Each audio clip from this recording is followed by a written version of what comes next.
Well, Meet in the Middle is welcoming back Ms. Adrienne Bell. Welcome back, Ms. Bell. You are running for U.S. Congress against Randy Weber for the 14th District. That's correct. And how have things been going? Well, I think things are going very well. There is so much excitement going on around Texas, and there's a lot of excitement going on in District 14 for the upcoming midterm election. So I think it's going very well. Excellent.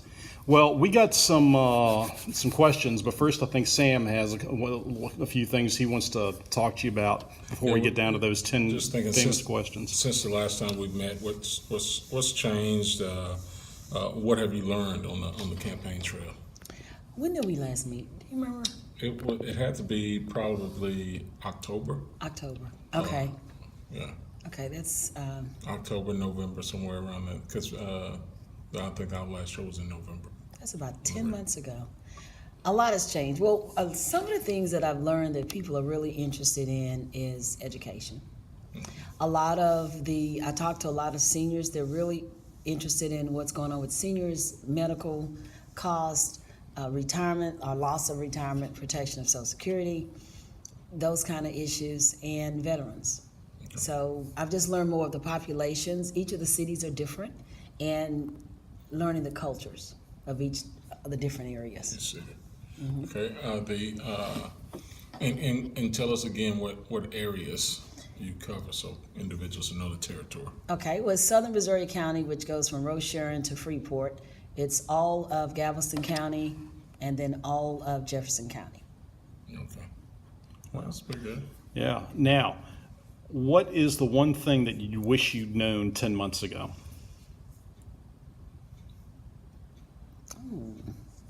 I really don't. Campaigning is a learning process. And so I didn't come with any preconceived ideas of me, but more of ideas or wanting to hear from the people of what it is that they need. And so I really don't know of anything that I wish I had known 10 months ago. Did any of your constituents' priorities surprise you? No, they did not.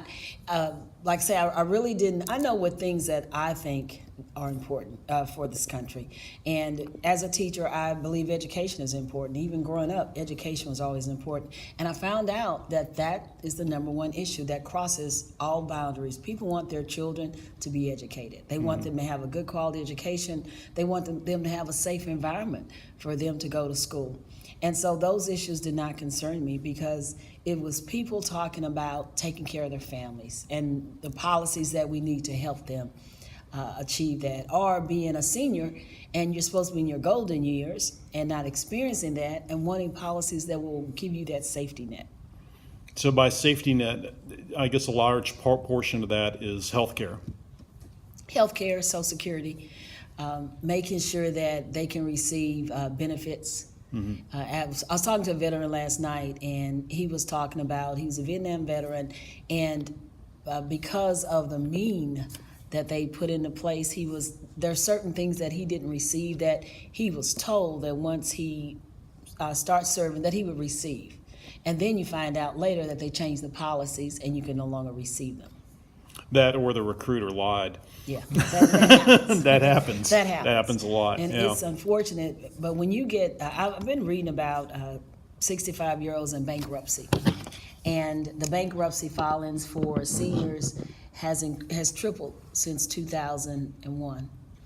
And so is that as a 1991, percentage? I'm sorry, 1991. Is that as a percentage or as yes. okay. Yes, and the number one cause is medical cost. And you know, when you're 65, and you can't just start over like you could when you were 40. And seniors are being squeezed. And when I talked to them, they mentioned that. And the gentleman last night, he and his wife, they were talking about the exact same things of losing pensions and just being concerned about how they're going to make it and thinking he was going to have to work until he passes away. Well, to that point about health care, you're talking about the bankruptcy side. My wife's a third grade teacher. I think we talked about this before. And we're looking at benefits now. And monthly cost for our families, almost $1,400 a month. So when you're out talking to well, being a teacher yourself, is this a conversation y'all are having on your campus? When you're talking to your constituents, are they facing the same challenge? Yes. And what is your solution as an elected official? What type of things could you possibly propose, or ideas you have to help with that? One thing that I am a proponent of is Medicare for all, and for health care insurance to be a right for everyone. We have so many people that will, if you take a leave of absence, and most of the women, new families take leave of absences, so you have the loss in pay, and then also loss of whatever coverage she had. So now the family has an additional expense because healthcare costs goes up, and you have additional expenses of having a new baby and all the expenses that come with that. And so having a universal health care plan would help with that. It also helps, number one, in criminal justice reform. A lot of mental health patients are in the jail system. And so we have a universal health care plan, we would have mental health services that would help. Also with our veterans, that would help them with whatever services they need, counseling services or just health care. If I might, I just want to make sure, I want to give you this opportunity to address this, because you said something. I'm a big proponent that the government needs to do more mental health care. And you also mentioned VA. So would you consider the program of Medicare for All to eliminate the VA? I think it would enhance it. That it will give them. I went to a veteran town hall here in Texas City, and one of their biggest concerns was health care. The facility that's in Texas City, it's a smaller facility, and they say that you get there sometimes and the line is down the sidewalk because of so many of them needing services. In Galveston County, you have about 25,000 veterans, and so the need for services for veterans in Galveston County is high. And so it would give them additional services, and it would also take care of their families. When you can take that burden from your family of health care, and we can be more proactive about health care, because one thing, we're going to all get sick and we're going to have an accident, but we're all going to pass away. And so to have insurance in this state, and especially in this area where we have some of the best medical facilities in the world, but to be able to go access those and be able to actually go to the doctor and actually go to different facilities, because as Sam pointed out, who can pay $1,500 a month for insurance? Yeah. And they take it off the top. Exactly. Of the teachers. Just in case you it's get sick. almost, my wife changed from another career to come into this thinking there was going to be more money.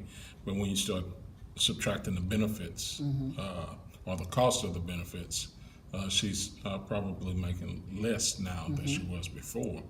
Now she's being more fulfilled working with the children because she wants to teach, but the net pay and the direct deposit is something that we are going, wow. Yeah. Well, the thing is, you've hit on something that I'm hearing more and more about, and that is turning to the the Medicare model, because Medicare costs a bunch, but healthcare costs a bunch. Yeah. Now, I should not say the only snag, but one of the reasons we see Medicare costs crippling some people is because there are certain procedures, there are certain drugs, that are just insanely expensive, and Medicare controls that by allowing only certain, they actually negotiate, the drug prices and everything like that. So when you bring it down from Medicare, for 65 and older to Medicare from birth, well, now you're looking at some of those expenses that are really up there, simply because it's more expensive to treat a 18-month-old for certain diseases than it is a 65-year-old for certain diseases. So do you have a plan to address the expense side? Because I see a lot of things that are attractive in what you're proposing. But at the same time, is this going to give carte blanche to the pharmaceutical companies So, and they're going to allow people to go out there and say, well, you have to allow this drug in. I know it's $10,000 for every treatment, but if you don't, my child's going to die. Absolutely not. Part of it would help with the prescription drug prices. Right now, they're too expensive. And you've got certain drugs, and it's, I'm just trying to think of the name of the one, where it was like $1,500. And they just came out with a generic drug to replace it. And so it would take away all the lobbying that's going on with the pharmaceutical companies that's allowing them to have those kind of prices in the market. It would take that down. So that's part of the entire goal, is to take down the cost of prescription drugs. You've got seniors that I talk with that their prescription drug cost every month is ridiculous. And as you get older, chances are great that you're going to take more medicines. But there are certain medicines that a lot of people take, whether it's high blood pressure, cholesterol, diabetes. There's just certain drugs that You see, people take. I think the path you're on is, what we would call meet in the middle path. I think where people are going to be resistant to it is they're going to think that the lobbyists are still going to get their open door policy. That's what people are going to be concerned about. That's the part right now that's concerning, because they do have an open door policy right now.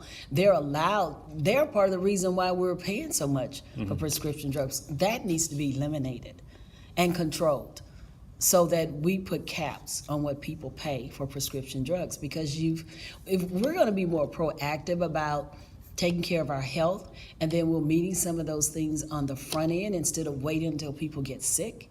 And then we treat so many illnesses with pills.